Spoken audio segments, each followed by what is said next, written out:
अस्सलाम नाज़रीन, मैं हूं आपका मेज़बान रहमान। आदत में आप सब लोगों को खुशामदीद। बड़ी दिलखराश खबर के साथ मैं आप सब लोगों की खिदमत में हाजिर हुआ हूं। नाज़रीन, पाकिस्तान में कोई चीज़ इस वक्त महफूज नहीं है, कुछ भी महफूज नहीं है, ना माल, ना जान, ना औलाद, कुछ भी महफूज नहीं है। हालात ये हैं कि कब्रों से लाशें भी गायब होना शुरू हो गई हैं। पता नहीं क्या करने जा रही है पाकिस्तानी अवाम और कौन है वो लोग जो ये काम करते हैं, इतना घिनौना किरदार अदा कर रहे हैं, मुर्दों को भी नहीं छोड़ रहे।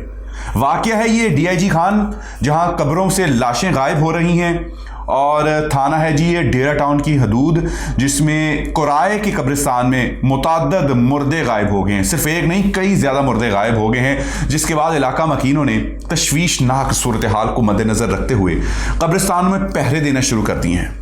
अब ये टाइम भी आना था कि सिक्योरिटी गार्ड मुर्दों की हिफाजत के लिए रखे जाएंगे, और वहाँ खैर सिक्योरिटी गार्ड तो नहीं है, लेकिन लोगों ने अपनी मदद आपके तहत कब्रों की हिफाजत शुरू कर दी है। पुलिस के मुताबिक हर दूसरे दिन कब्र खोद के मुर्दा गायब कर दिया जाता है, और चंद रोज में अब तक तकरीबन 3 मुर्दे गायब हो चुके हैं। इलाका मकीनों की शिकायत पर पुलिस ने कानूनी कार्रवाई शुरू कर दी है।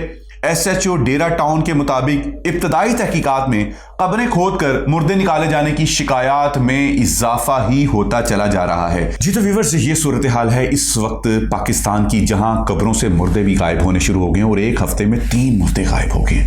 आप अंदाजा करें कि हम लोग किस तरफ जा रहे हैं। क्यों ना अजाब हम पे ऊपर आए, क्यों ना ये दूसरी ताकतें हमारे ऊपर मुसल्लत हों, फिर हम रोना रोते हैं मईशत का, मारे गए, लूट लिया गया, इमरान खान ने ये कर दिया, फलानी हुकूमत ने ये कर दिया। हम खुद क्या कर रहे हैं, हम खुद किस तरफ जा रहे हैं? खुदारा होश के नाखून लीजिए, इर्द गिर्द नजर रखिए, और कोई ऐसी एक्टिविटी हो तो फौरन मुतलका नंबर पर इत्तला दीजिए और इन लोगों को पकड़वाइए, बजाय कि इनका आप सहारा बने।